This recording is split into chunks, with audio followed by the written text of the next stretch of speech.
आज हम पढ़ेंगे गॉस प्रमेय। अगर आपने इससे पहले का वीडियो पार्ट 7 नहीं देखा है तो उसे देखकर जरूर आइएगा, क्योंकि उसमें क्षेत्रफल सदिश और विद्युत फ्लक्स को बहुत ही डिटेल से समझाया है। उस वीडियो का लिंक आपको डिस्क्रिप्शन बॉक्स में मिल जाएगा, अब वो उसको देखकर ही आइएगा।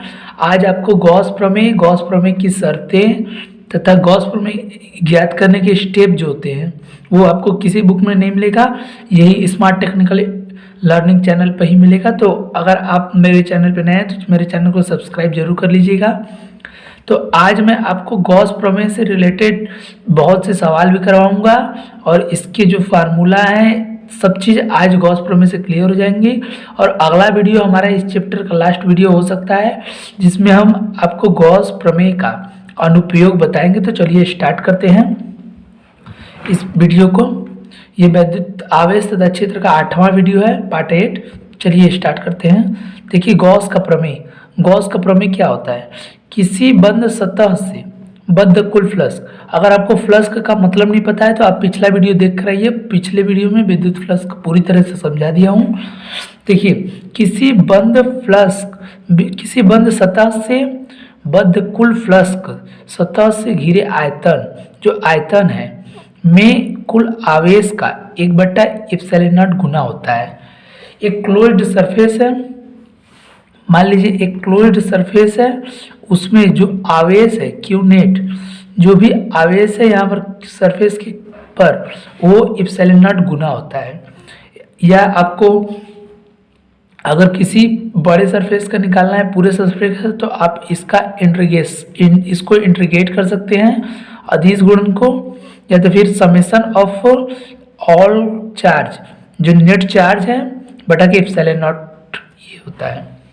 तो ये आपको अब इस पे सवाल कराते हैं। देखिए पहले ये सवाल पढ़िए। एक गोले के अंदर क्यू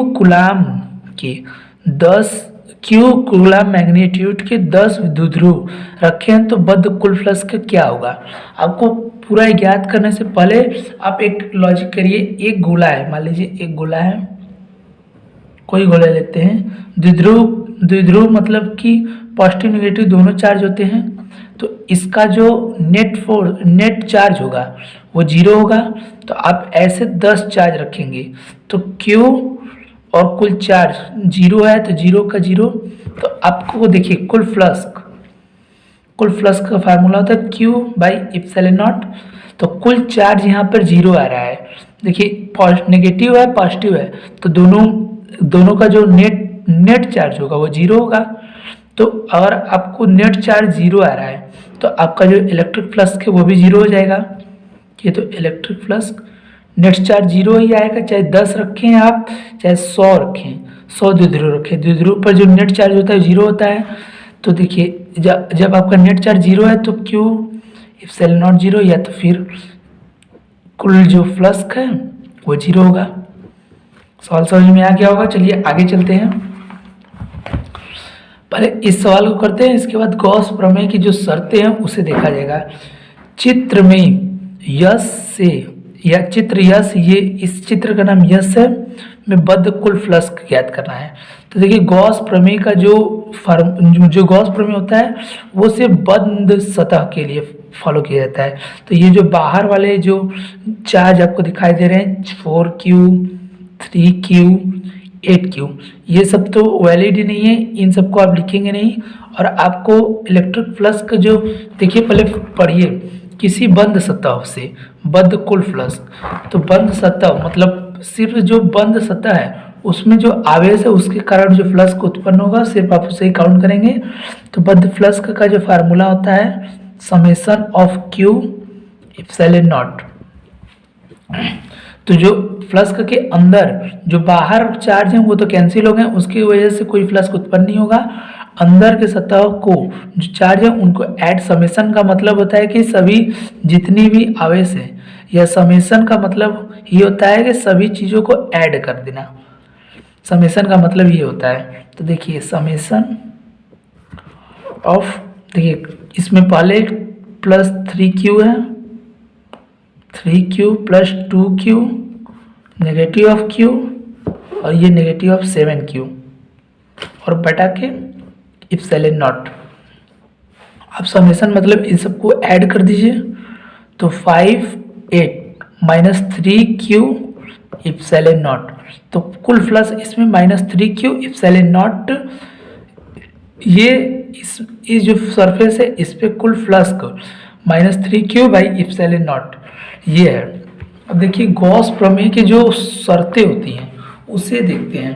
देखिए गॉस प्रमेय के लिए एक गॉसियन सरफेस जो भी हो, अगर आपको स्फीयर होगा तो स्फीयर ही लेना है, अगर बेलन है तो बेलन ही लेना है। जिस चीज़ का ले रहे हैं उसी के सम्मित आपको गॉसियन सरफेस लेना है। गॉसियन सरफेस के चारों तरफ जो आप गॉसियन सरफेस ले रहे हैं उसके चारों तरफ के जो आवेश होते हैं वो सम्मित रूप से या समान रूप से वितरित होने चाहिए, पहला कंडीशन। दूसरा कंडीशन, वैद्युत क्षेत्र जो गॉसियन सतह के हर बिंदु पर सम्मित होना चाहिए। मतलब देखिए वैद्युत क्षेत्र जो विद्युत क्षेत्र उत्पन्न होगा वो गॉसियन सतह जो गॉसियन सरफेस आप बनाएंगे जिस पॉइंट से उस गॉसियन सरफेस के चारों तरफ समान होना चाहिए।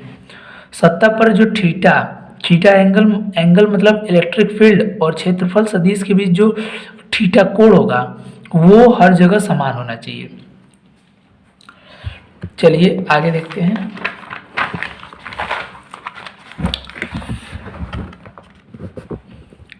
गॉस लॉ से इलेक्ट्रिक फील्ड निकालने के लिए जो स्टेप आपको फॉलो करना है वो पहले देखिए। स्टेप 1 में देखिए आपको पहले सरफेस से एरिया वेक्टर निकालना है। एरिया वेक्टर क्या होता है आपको पिछले वीडियो में समझा दिया है, बहुत ही डिटेल से समझाया है, उदाहरण देकर आपको पूरा समझ में आ जाएगा, जरूर देखिएगा उसे। और स्टेप 2 में सतह पर कुल फ्लक्स ज्ञात कीजिए। आपको स्टेप 2 में सतह पर कुल फ्लक्स ज्ञात करना होगा, मतलब जिस सरफेस पर निकाल रहे हैं उस पर कुल फ्लक्स। और तीसरा, कुल फ्लक्स को गॉस प्रमेय से तुलना कर दीजिए। और एक नोट, ये मोस्ट इंपॉर्टेंट नोट, किसी भी बंद सतह पर कुल फ्लक्स Q/ε0 ही होता है। ठीक, मान लीजिए ये, चलिए आगे इस एग्जाम्पल में पता चल जाएगा। देखिए ये जो क्वेश्चन है इसमें पूछा क्या है, पहले एक बेलन है तथा अर्ध बेलन पर इलेक्ट्रिक फ्लक्स ज्ञात कीजिए तथा जब उसकी बेलन का जो लंबाई है आधा करने पर उसकी लंबाई L/2 हो जाती है। तो जो गॉस प्रमेय है, गॉस प्रमेय में आपको R दिख रहा है कहीं नहीं ना, तो मतलब कि लंबाई सिर्फ आपको भुलवाने के लिए दिया है। गॉस प्रमेय में लंबाई से कोई मैटर नहीं करता है। अब देखिए एक बेलन,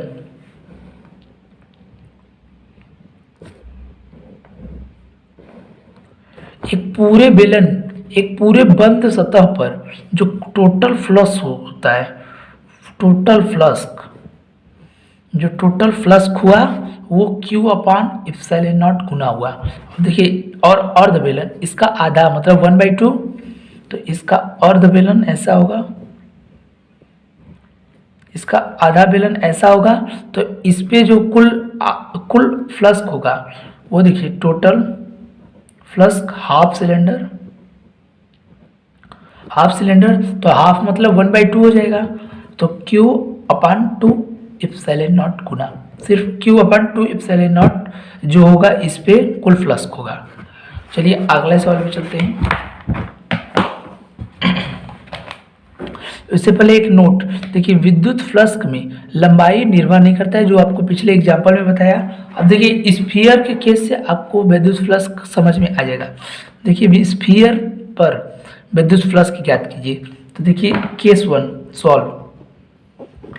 केस 1 पहले पूरा स्फीयर लेंगे, फिर हाफ, फिर क्वार्टरी, फिर 3/4 सब लेंगे। देखिए सबसे पहले ये एक स्फीयर हो गया, इस पे टोटल फ्लक्स आपको पता ही है Q/ε0 ये होगा। अब हम हाफ लेते हैं, केस 2 हाफ स्फीयर लेंगे हम। तो हाफ आधा है तो हाफ का मीन होता है 1/2, तो आपको कुल टोटल फ्लक्स हो जाएगा Q/2 ε0। ठीक, अब आपको क्वार्टरी लेना है, मतलब कि एक स्फीयर है, इसका हाफ है और ये है, एक भाग गायब है इसका, तो 3/4। तो इसका जो टोटल फ्लक्स होगा वो 3Q/4 एप्सिलॉन नॉट। और इसका देखिए एक भाग जो होगा सिर्फ स्फीयर का सिर्फ एक भाग है और पूरा टोटल खाली है। जो एक भाग है सिर्फ उसके लिए आपका आएगा Q/4 एप्सिलॉन नॉट। तो अब आपको समझ में आ गया होगा कि विद्युत फ्लक्स क्या होता है और कैसे ज्ञात किया जाता है। चलिए आगे चलते हैं।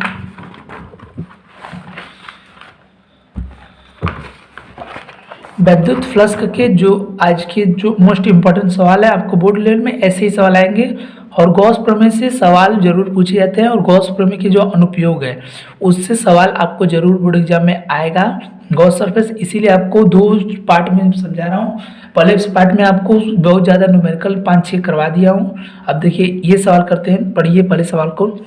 एक ए भुजा के घन के केंद्र पर Q कूलाम का आवेश रखा है। एक ए भुजा के घन पर, देखिए एक घन बनाते हैं,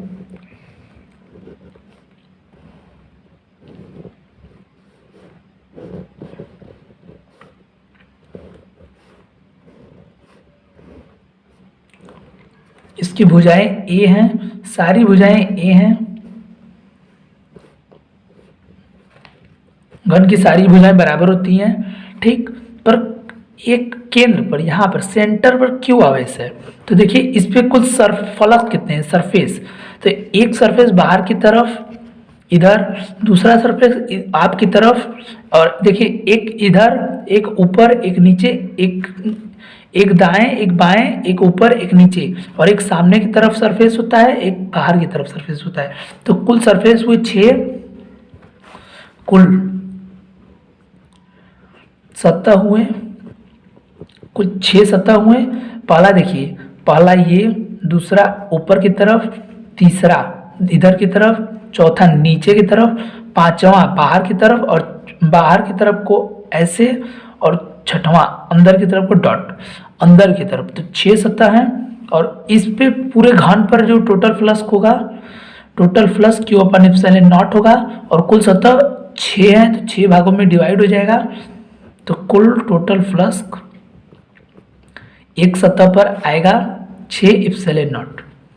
एक सतह पर जो टोटल फ्लक्स होगा Q/6 ε0, क्योंकि 6 सतह हैं, 6 भागों में डिवाइड हो जाएगा पूरा टोटल फ्लक्स आपको Q/ε0 आया टोटल क्यूब पर, और एक सतह पर 1 फेस, एक सतह पर 6 भागों में डिवाइड हो जाएगा। चलिए अगले सवाल पे चलते हैं। एक घन के कोनों पर Q कूलाम का आवेश है तो फाई, और जो ये देखिए, और तो ए भुजा है घन का, अगर ऐसा दिया और आपको ए भुजा है घन का, तो आपको देखिए क्या करना है। पहले आपको एक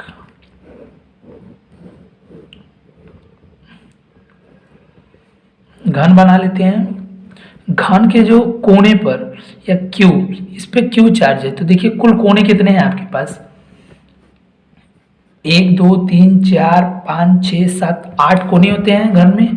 तो घन में कोनों की संख्या कुल 8 है। तो ये 4 से जो इलेक्ट्रिक फ्लक्स होगा वो 8 भागों में डिवाइड होगा। तो देखिए इस पे कुल इलेक्ट्रिक फ्लक्स होगा टोटल Q/ε0, ठीक। ये जो लंबाई दिया है भुजा, आपको पीछे अभी बताया कि जो भुजा की लंबाई है उससे आपके फ्लक्स पर कोई प्रभाव नहीं पड़ता है। अब देखिए कुल यहाँ पे कुल 8 कोने हैं। देखिए एक कोना, 1 2 3 4 5 6 7 8, कुल 8 कोने हैं। तो मतलब कि जो ये टोटल भाग है, एक कोने के लिए आपको 8 भागों में डिवाइड करना है। तो टोटल फ्लक्स इक्वल टू होगा 8/ε0। देखिए तो आपका आंसर आ गया है। अब आपको गॉस प्रमेय के लगभग सभी सवाल फ्लस्क वाले कर लेंगे। कल आपको गॉस प्रमेय का अनुप्रयोग पर वीडियो आ जाएगा, शायद वो लास्ट वीडियो हो सकता है या एक वीडियो और बने। तो अगर आपको ये वीडियो अच्छा लगा हो तो मेरे चैनल को सब्सक्राइब तथा शेयर जरूर कीजिएगा। धन्यवाद।